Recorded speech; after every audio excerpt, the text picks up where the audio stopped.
June 22, 1941. Eastern Poland. Dawn. Engines rumbled like distant thunder across the plains. 1,000 armored beasts lined up nose to nose, tracks pressing deep into the soft earth. The sun, still low on the horizon, glinted off steel and black crosses as the German Wehrmacht prepared to unleash the most ambitious offensive in history, Operation Barbarossa. Inside a Panzer III, Lieutenant Karl Hoffmann adjusted his cap and grinned. "Moscow by autumn," he muttered, tapping the turret wall with his gloved hand. Around him, the crew laughed, the air thick with diesel and arrogance. Months of victories across Europe had built a myth, the Blitzkrieg, the lightning war that crushed nations in days. France, Poland, the Low Countries, all had fallen under the tracks of their panzers. The Eastern Front, they believed, would be no different. As engines roared to life, columns of tanks began to move eastward, dust clouds rising behind them, banners of conquest.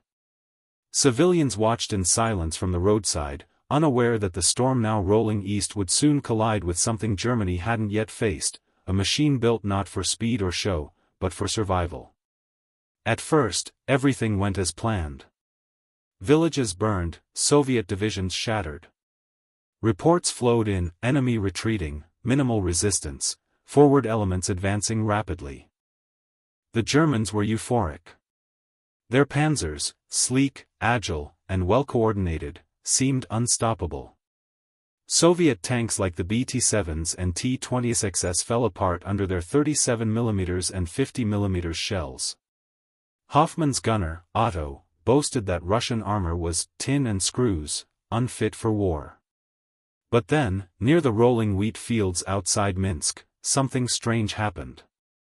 A scout vehicle returned in panic, its radio crackling with confusion. New type of enemy tank, heavy armor, impossible to penetrate. At first, no one believed it. A new Soviet tank? Ridiculous. The Red Army was supposed to be backward, its equipment outdated. Yet as Hoffmann's company advanced through the smoke of a destroyed village, they saw it for the first time, a dark silhouette through the haze, broad and low, its armor gleaming under the rising sun. It moved with a grace no one expected, wide tracks cutting easily through mud that bogged down lighter German vehicles. Its turret turned slowly, deliberately, the barrel thick and menacing. T-34. Otto fired first. The shell struck, sparks erupted, but the tank didn't stop. The round ricocheted off its sloped armor like rain off glass. Then came the return shot. The German tank shook violently. Smoke filled the cabin. Hoffmann shouted for the driver to reverse, but the T-34 was already moving again, calm, relentless, unstoppable. The myth of invincibility began to crack. As more encounters followed, reports flooded headquarters. German anti-tank guns were useless. Shells bounced off Soviet armor. Even airstrikes struggled to stop them in the forests and swamps. Engineers and officers gathered fragments from the battlefield, pieces of sloped steel, unfamiliar treads, studying them in disbelief. It shouldn't be possible, one murmured. Not from them. But it was. The T-34 had arrived, and with it, a new kind of war. The Germans had mocked its crude design, until it crushed their blitzkrieg.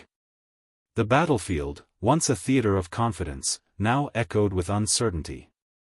The hunters were becoming the hunted. July 1941. Near Smolensk, western Russia. The land stretched endlessly, waves of golden grass bending in the wind beneath a gray summer sky.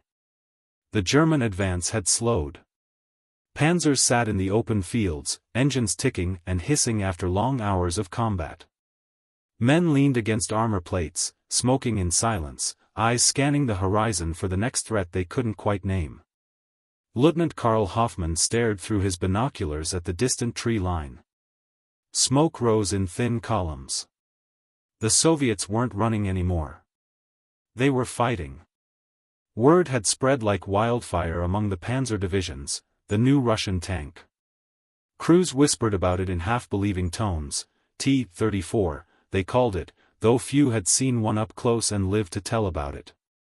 Some said its armor was forged from captured German steel. Others claimed it was invincible. Superstitious nonsense, muttered Otto, the gunner, slamming a shell into the breech. But even he couldn't hide the tremor in his voice. The radio crackled. Enemy armor approaching from the east. Prepare for contact. Hoffman snapped his goggles down. Positions. Moments later, the first shapes appeared, black specks moving fast across the steppe. At first, the Germans assumed they were light Soviet tanks, easy prey. Then the outlines grew sharper, sloped hulls, wide tracks, and that unmistakable turret profile. T-34's, whispered Otto. The Germans opened fire first. Shells streaked across the field, slamming into the enemy line. One hit dead center, clang. Sparks flew, but the Soviet tank didn't even slow down. Another shot ricocheted off the armor, spinning into the air like a skipping stone. Hit again. Aim lower. Hoffman barked. Nothing. The T-34's advanced through the smoke, their 76mm guns spitting fire. The ground shook as rounds tore through the German line. A Panzer III to Hoffman's right burst into flames, its crew scrambling out only to be cut down by machine gun fire. Back. Reverse. Get behind the ridge. The driver slammed the gears into reverse, the engine screaming as they lurched backward into a shallow depression. Hoffman's heart pounded. Radio command. Tell them our guns can't penetrate their armor. Static. Only static. In the distance, a formation of Luftwaffe Stukas screamed overhead, diving toward the Soviet line. Bombs exploded, sending dirt and smoke skyward, but when the dust cleared, the T-34's were still moving. Unbelievable. That night, by the light of a burning horizon, Hoffman's crew sat outside their crippled Panzer, exhausted. Around them, the battlefield was littered with wrecks, German and Soviet alike. The once proud Blitzkrieg columns now looked battered and hesitant. Otto, Hoffman said quietly, staring into the fire, what do you think of Russian engineering now? The gunner chuckled bitterly. I think, we underestimated them. From the distance came the low rumble of engines, the Soviets regrouping, advancing even as the Germans fell back to refuel and repair. For the first time since the war began, the German army realized it wasn't just fighting men, it was fighting machines designed for a war of endurance. The T-34's wide tracks conquered mud where German tanks sank. Its sloped armor deflected rounds that once shattered enemy armor. Its diesel engine ran colder and longer than the gasoline-hungry Panzers. The Blitzkrieg had met its match, not in numbers, but in innovation. Somewhere beyond the smoke, Soviet crews celebrated their first real victory, raising red flags over the burning ruins of what had once been the spearhead of the Wehrmacht. The Invincible Blitzkrieg was bleeding. September 1941. Near the town of Mtsensk, 200 kilometers southwest of Moscow. The autumn rains had begun. What was once firm ground now turned to thick, sucking mud, a nightmare for any mechanized army. The famed German Blitzkrieg, built on speed and precision, had slowed to a crawl. The same tanks that stormed across France in weeks were now stranded in endless fields of muck. But the Soviets, they moved. Through the fog and rain, columns of T-34's rolled forward, their broad tracks gliding where German tanks spun helplessly. The sound of their engines echoed through the valleys, a deep, throaty growl that sent a chill down the spine of every man who heard it. Lieutenant Karl Hoffmann stood outside his Panzer, mud caked to his boots, binoculars pressed to his face. He watched as Soviet armor maneuvered through the terrain with effortless power. How in God's name, he muttered. His commander, Oberleutnant Kruger, appeared beside him, a cigarette hanging from his lips. The T-34 is changing the war, he said grimly. Berlin knows it now. They're demanding reports, armor angles, engine types, anything. They've even captured one intact near Bryansk. Hoffman turned to him. And? Kruger took a long drag. Our engineers say its armor is sloped at 45 degrees. Simple, but genius. It deflects hits that would punch through any of ours. They call it primitive. He exhaled, smoke curling through the damp air. But it works. In the distance, artillery thundered. The Germans were preparing another push toward Moscow. But their fuel was low, their tanks strained, and their morale cracked. Still, orders were orders. The next morning, Hoffman's company advanced once more. Rain pelted down. Mud clung to everything. The Panzers crawled along the road, their tracks grinding and slipping, engines sputtering. Then came the ambush. From a forest ridge, flashes of muzzle fire lit up the gloom. T-34's emerged like ghosts, cutting across the flank with precision and speed. Shells tore through the first few vehicles, sending fireballs into the rain. The air filled with the screams of wounded men and the thunder of explosions. Return fire! Return fire! Hoffman shouted, but their shells bounced uselessly off the Soviets' armor. He watched as a T-34 crested a rise, its silhouette framed against the stormy sky, and fired a single round that punched through Kruger's tank. The explosion sent debris raining down. Hoffman ducked, his ears ringing, his uniform splattered with mud and oil. When the firing stopped, the Soviets were gone, vanished back into the trees. The German column was shattered. Wrecks smoked across the road, men digging frantically to free trapped comrades. Later that night, as mechanics struggled to salvage what was left, Hoffman sat by his tank, staring at the twisted wreck of Kruger's command vehicle. He thought about the arrogance that had filled their hearts months earlier, the laughter, the certainty of victory. Now, only silence. The T-34 wasn't just another tank, it was a message. The war Germany thought it had mastered was evolving faster than they could adapt. The balance of power was shifting, one battle at a time. And though the Wehrmacht would still drive deep toward Moscow before winter, the seed of doubt had been planted, in every soldier, every crewman, every commander. They had mocked the Soviet design. Now they feared it. In the cold mud of Russia, the myth of the Invincible Blitzkrieg began to die. December 1941. Outside Moscow. Snow fell thick and silent, blanketing the world in white. The once unstoppable German war machine, engines roaring, tracks crushing forward, now stood frozen in the Russian winter. Oil had turned to sludge, fuel lines cracked, and steel refused to start in the killing cold. The Panzers sat dead in the snow, dark silhouettes against a blinding horizon. Crews huddled inside for warmth, their breath rising in pale clouds, their uniforms threadbare and frostbitten. Lieutenant Karl Hoffmann rubbed his hands together, teeth chattering. He looked at Otto, who stared blankly at the frozen controls. "Any luck?" Hoffmann asked. Otto shook his head. "Engine's dead. Even if it started, we'd freeze before we got 5 kilometers." Outside, the war still raged. The Soviets had launched their counteroffensive, pushing the Germans back from the gates of Moscow. The sound of artillery echoed through the icy forest, the Red Army advancing behind a wall of snow and steel. And at the center of it all, the T-34. They came in groups, grinding through the snowdrifts like predators in their element. Their diesel engines roared steady, unfazed by the cold. German troops fired Panzerbuchs rifles and light guns to no effect. Bullets ricocheted off the angled armor, vanishing into the frost. To the freezing German soldiers, it was like watching monsters emerge from the snow, faceless, unstoppable, and utterly relentless. Hoffmann and his crew crouched behind their immobilized Panzer as a column of T-34's rumbled past barely 50 meters away. The earth trembled beneath them. Otto whispered, "How are they still moving?" Hoffmann didn't answer. He just watched, the Soviet tanks rolling westward, smoke rising from their exhausts like breath from dragons. Later that night, command radioed the surviving units.